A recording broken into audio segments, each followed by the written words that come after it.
O Menino Azul, de Cecília Meirelles. O menino quer um burrinho para passear, um burrinho manso, que não corra nem pule, mas que saiba conversar. O menino quer um burrinho que saiba dizer o nome dos rios, das montanhas, das flores, de tudo que aparecer. O menino quer um burrinho que saiba inventar histórias bonitas com pessoas e bichos e com barquinhos no mar. E os dois sairão pelo mundo que é como um jardim, apenas mais largo e talvez mais comprido e que não tenha fim. Quem souber de um burrinho desses pode escrever para a rua das casas, número das portas, ao menino azul que não sabe ler. Olá! Hoje nós vamos falar sobre o nosso livro, ou a nossa história, ou o nosso poema de infância. O fato é que nós temos sido bombardeados por estímulos, por cobranças de muito ter, né? De muito conhecimento, ter conhecimento de vários idiomas, ter conhecimento de muitos livros, inclusive, de tecnologias, de coisas que a gente tem que ter. E quando a gente vai trabalhar, quando a gente vai contar história, quando a gente vai dar uma aula, quando a gente vai dar uma palestra, quando a gente vai encontrar o nosso filho, né? O nosso sobrinho, o nosso neto, a nossa mãe, a nossa avó, o nosso avô, o nosso pai, seja profissionalmente, seja voluntariamente, seja numa ocasião absolutamente informal com a sua família. E você quer se comunicar, você quer contar histórias, ou você quer dar uma aula ou uma palestra, seja o que for. A gente se sente muito perdido. A gente se sente muitas vezes muito inseguro, porque a gente acha que a gente não tem o suficiente para oferecer, principalmente nesse mundo que nos exige tanto e que ao mesmo tempo que nos oferece tanto, é como se fosse um buraco sem fundo. Você pode dominar muita coisa, mas ainda não é o suficiente. Hoje você tem que dominar isso, aquilo, ainda mais em se tratando de tecnologia que todos os dias está sendo reinventada, está sendo aprimorada. Enfim. Beatriz, você se sente assim também? Claro, claro que sim. E muito, né? Só que eu decidi não enlouquecer, não ficar deprimida, porque por algumas vezes eu pensei em desistir. E algumas vezes eu desisti de algumas manifestações. Por exemplo, durante um ano eu fiquei sem subir num palco, né, sem me apresentar para um público, aquele público que eu não conhecia. Eu mantive minha contação de histórias, mas em escola, em casa, na família, né, no meu trabalho voluntário, mas não numa plateia, em feiras de livros, em palco, porque eu me deixei consumir por essas cobranças, né? Então hoje eu vou iniciar uma série, que eu não sei de quantos vídeos, sobre esse assunto. E daqui a pouquinho, no final dele, vou dizer o que eu pretendo como continuidade, tá? Mas hoje, para poder abrir essa série, eu resolvi falar dos livros da minha infância, porque em algum momento eu parei, né, quando eu comecei principalmente a dar curso de formação de contadores de histórias. Eu nunca tinha feito curso de contação de histórias, eu tinha feito curso de teatro, eu tinha feito curso de música, né? E eu era muito jovem, eu tinha 21 anos quando eu comecei a contar histórias. Então eu fui voltar para dentro de mim. para ver o que eu fazia para então poder trabalhar com o outro, né? Para buscar um caminho dessa construção, dessa formação do contador de histórias, do outro contador de histórias e, naturalmente, da minha permanente formação, porque eu estou em constante formação, né? Eu acho que eu já avancei muito de 30 anos para cá, de quando eu comecei para cá, graças a Deus, né? Mas eu vejo tanto que eu preciso avançar e aprender, principalmente naquilo que eu tenho certeza que eu nem percebo, mas que uma hora eu vou perceber e vou ter que trazer para dentro de mim, porque assim é a vida. A vida é um constante caminho, né? Um caminho que não termina, né? Não tem fim. Mas enfim, eu me perguntei também sobre o que marcou a minha infância. Que livros marcaram a minha infância? Como? Como que eles entraram na minha vida? Como que essas histórias chegavam até mim, né? Eu tenho uma mãe que é uma grande contadora de histórias e me contou muitas histórias. A Galinha Ruiva era uma das histórias que eu me lembro bem dela contando, né? Fica até difícil de eleger uma história com relação à minha mãe. Meu pai era um grande contador de causos, contava os causos dele, da vida dele. Bom, mas o meu pai também foi um vendedor de livros, daquele tipo ambulante que bate de porta em porta, né? E ele, então, conseguia adquirir esses livros pra gente. Lá em casa não tinha muitos livros, como eu tenho hoje, por exemplo. Né? Uma biblioteca razoável, mas a gente tinha livros. E a minha mãe gostava muito de ler também, e ela incentivava muito a leitura. Mas esses livros, que não eram muitos, mas eles para mim foram grandes companheiros, porque eu sempre fui uma criança muito brincante, muito falante, mas eu sempre, desde criança, gostei do meu momento de solidão, eu comigo mesma, para olhar e conversar com a parede, com o botão com o que tiver na minha frente, ou dentro de mim mesma, né? Meu botão interior. E os livros. Então, esta coleção é uma coleção da minha infância, uma coleção assim que nasceu acho que junto comigo. Eu me lembro dela muito pequenininha ainda, né? E 4 volumes, um deles de Hans Christian Andersen, onde tinha a história que eu elegi como a história mais importante da minha infância, que era a história do Patinho Feio.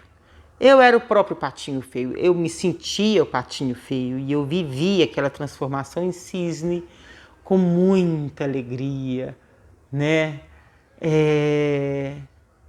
Você vai falar, que isso, Beatriz? Imagina você, Patinho Feio. Cada um sabe do seu caminho. Ninguém está dentro do sapato do outro para saber quanto lhe custa caminhar, não é mesmo? Mas enfim, essa foi uma história que marcou a minha infância e esta coleção de uma forma muito especial.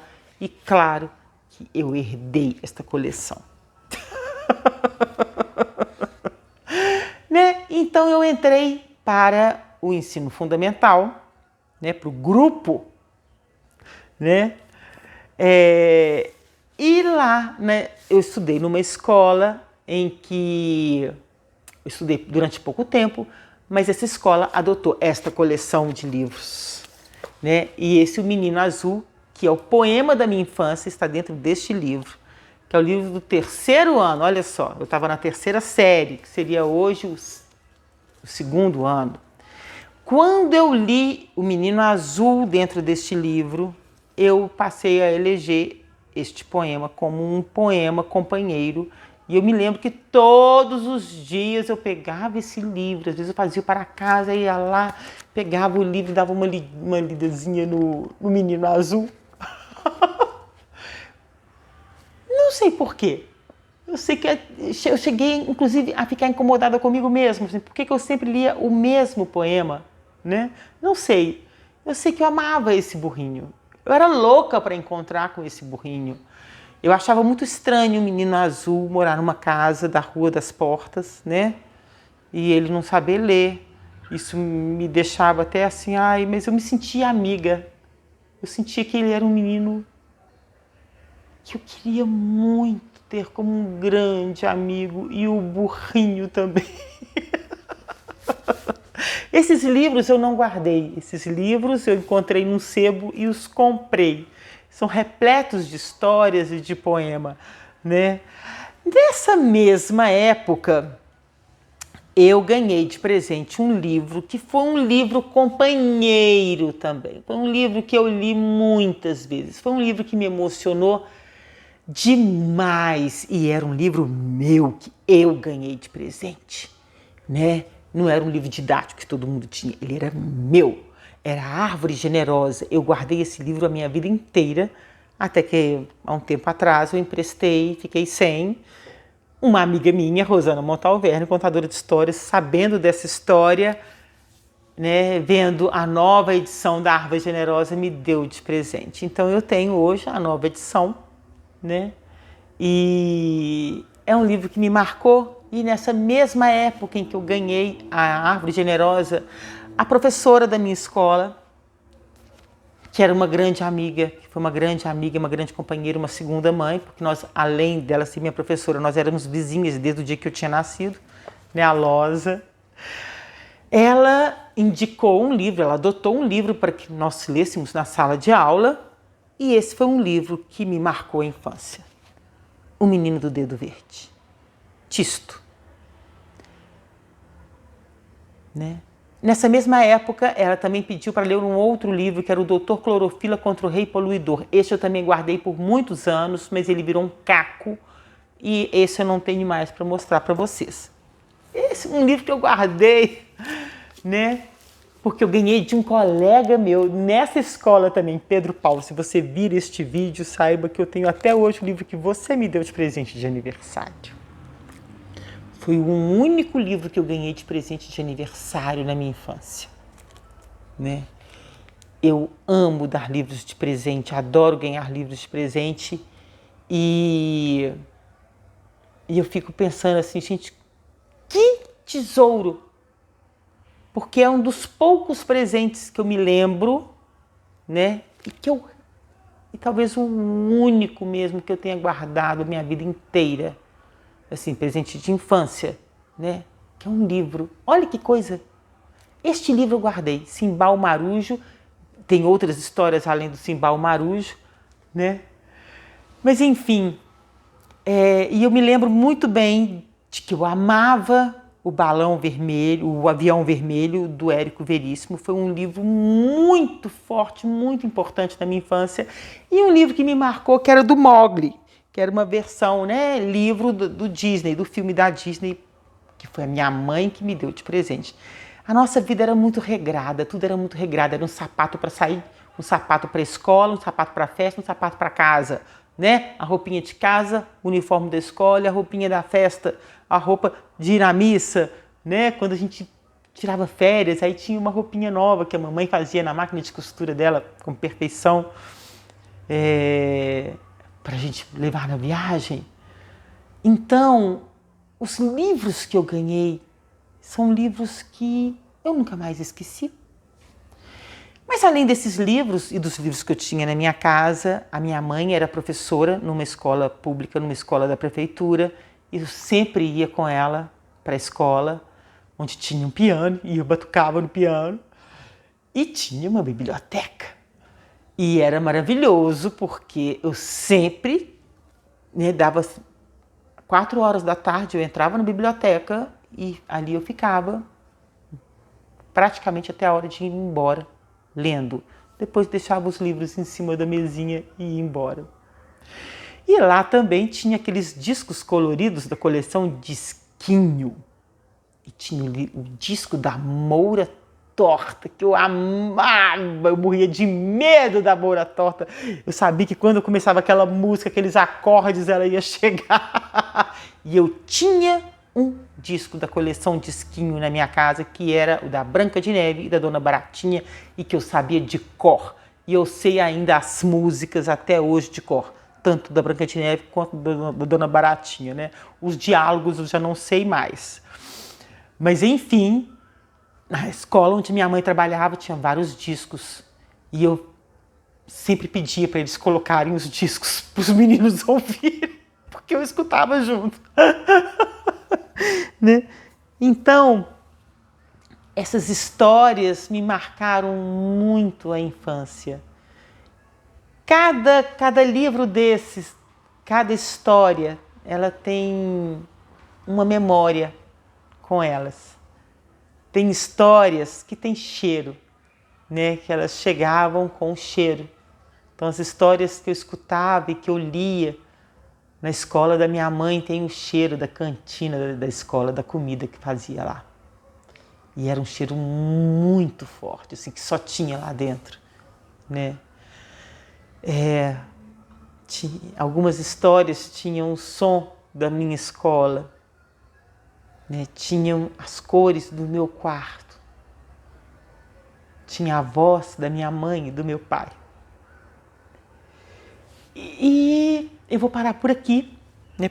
Primeiro porque eu estou ficando muito emocionada, mas agora eu vou parar esse vídeo por aqui, de falar de mim, e vou te propor uma dinâmica que eu também fiz com Rosana, e que foi tão bom, tão bom, tão bom, que eu vou compartilhar com vocês.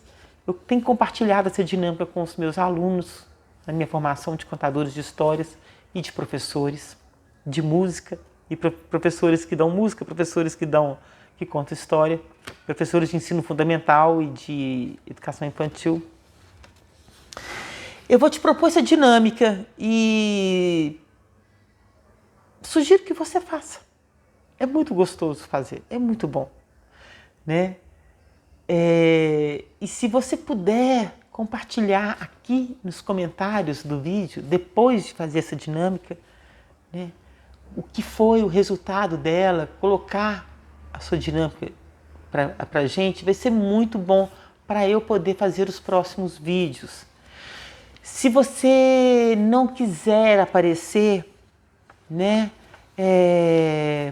mas não se importa da sua dinâmica ser exposta em público, você pode me mandar para o meu e-mail, beatrizmirra, desse jeito que escreve aí, @gmail.com, que eu tiro o seu nome e só publico a sua resposta. Ou se você quer compartilhar comigo, mas não quer que apareça nada, nem mesmo a sua história, tudo bem, pode compartilhar também. Mas para mim seria muito bom se você pudesse me dar esse retorno, tá? Então, mas eu respeito muito a sua individualidade, eu respeito muito o seu sentir, tá? A dinâmica é o seguinte: você vai pegar uma folha de papel, ofício, né? Pode fazer no computador, mas eu acho que o papel, ele tem essa coisa, né? Na nossa época, na nossa infância, a gente não tinha computador, né? A gente escrevia. E se você não lembrar da sua infância, tem pessoas que não se lembram de nada. Tem pessoas que só vão conseguir fazer isso a partir da sua adolescência ou até da sua juventude, né? Não tem problema, então faça da sua adolescência ou da sua juventude, sem problema nenhum, tá bom? Tem pessoas que têm uma história triste, não tem problema, faça também, se não te machucar, tá? E depois a gente conversa sobre a experiência que é feliz e a experiência que não é feliz. Mas vou deixar para um outro vídeo. Agora eu vou explicar a dinâmica. Você vai pegar a folha, você vai dobrar no meio e vai fazer um cartão. Então, aqui você vai colocar o nome dessa história, ou deste livro, ou deste poema que marcou a sua vida, que marcou a sua infância. O primeiro que te marcou, tá? Eu não sei o nome, não me lembro do nome. Tudo bem. Você lembra de algum detalhe dele? Tinha o quê? Tinha um chapeuzinho vermelho? Tinha uma baleia? O que tinha nessa história? Então você coloca lá, história da formiguinha, história do chapeuzinho vermelho. Coloca o nome que você vai dar a ela. Até é muito bom quando a gente consegue dar nome às coisas, né? Você vai colocar o nome dela aqui. Você pode até fazer uma ilustração se quiser. Aqui dentro você vai escrever uma carta ou um cartão para esta história, para este poema ou para este livro. Então suponhamos que eu, Beatriz, tenha resolvido escrever para o Tisto, o menino do dedo verde. Eu vou colocar aqui o menino do dedo verde. Como o menino do dedo verde chamava Tisto, eu posso até colocar Tisto também, se eu quiser. O cartão é meu. Aqui dentro eu vou escrever, querido Tisto. Ou seja, eu vou escrever para ele, para ela. Tá? Não, você não vai escrever para mim, Beatriz. Você vai escrever para a história, para o livro, ou para o personagem do livro, ou para o poema, né? Ou para o, suponhamos, no meu caso, do menino azul. Eu posso escrever para o menino azul, mas posso resolver escrever para o burrinho? Por que não? Né? Então, você vai escrever para o personagem, para o livro, para a história, para o nome que você deu a ela. Suponhamos, eu coloco, querido Tisto. Como eu amei conhecer você. Cada vez que você tocava em alguma coisa e ela florescia, é como se você estivesse tocando em mim, na minha cabeça, na minha imaginação, no meu coração. Eu florescia junto, Tisto. Você não tem ideia do tanto de árvore que você plantou em mim e nas sementes que até hoje estão dentro de mim e que hoje me fazem ser quem eu sou. Você sabia, Tisto, que eu já escrevi um livro chamado Pomar Brasileirinho, um livro que fala de árvores frutíferas brasileiras, e eu acho que tem muito a ver com você. Porque essas árvores não foram plantadas agora, elas foram plantadas lá quando eu tinha 7 anos de idade. Aí você escreve. Se é difícil para você, fala do... Essa história, ela veio com algum cheiro para você? Essa história veio com algum som? Que som que veio para você? Que cenário você vivia quando você entrava em contato com essa história, com esse poema, com este livro? Era dentro de casa, era na escola, era na rua, era no quintal, era na voz de alguém, era num disco também, era num livro? Escreva isso, conte isso para a sua história e no final diga a ela, né? Um até breve, um muito obrigado, o que você quiser e assine o seu nome. Esse cartão é seu, vai ficar com você. Mas se você quiser fazer uma cópia desse texto e me mandar, eu vou ficar imensamente feliz. Você pode fotografar e me mandar fotografia também, tá? Se puder colocar o texto aqui embaixo nos comentários, eu vou adorar, tá bom? Mas pode me mandar por e-mail, né? E falar, Beatriz, pode publicar, mas não pode publicar o meu nome. Eu vou fazer isso, tá bom? Isso vai ser muito importante para a gente poder fazer o próximo vídeo, para a gente poder conversar sobre essas memórias, sobre estas vivências no próximo encontro, que dependendo do retorno, pode ser na próxima semana ou numa outra, né? Mas que vai ter retorno, vai. Eu vou voltar a falar sobre isso e vou fazer a minha carta também de um desses livros, né? Talvez do Patinho Feio, não sei, ou do Tisto mesmo, não sei de qual que eu vou fazer, mas desde já eu agradeço muito a sua atenção. E aquelas pessoas que tiverem uma memória negativa, porque às vezes a pessoa não tem uma memória feliz, a história que marcou de uma forma nada, né? De uma forma triste, de uma forma difícil. Se for muito difícil escrever sobre ela, tudo bem, eu não sou terapeuta, eu não quero suscitar nenhuma emoção que eu não vou poder te ajudar a trabalhar, tá? Eu não tenho essa pretensão, mas se você quiser escrever mesmo assim sobre ela, vai ser muito bom. Vai ser bom para você, vai ser bom para a gente poder compartilhar algumas coisas. Mas aí sobre isso eu prefiro falar realmente no retorno. A gente se lembrar da infância, a gente se lembrar de quem nós somos, do que vivemos, é muito importante para a gente encontrar, para a gente poder compreender o que nós estamos vivendo hoje e para a gente poder dar passos adiante na nossa caminhada. Para mim, é o primordial, assim, é o primordial enquanto uma profissional, enquanto mãe, enquanto uma cidadã, enquanto mulher, enquanto um ser humano. A gente precisa trazer de volta a nossa história para a gente poder continuar a caminhar. Então, muito obrigada e até a próxima.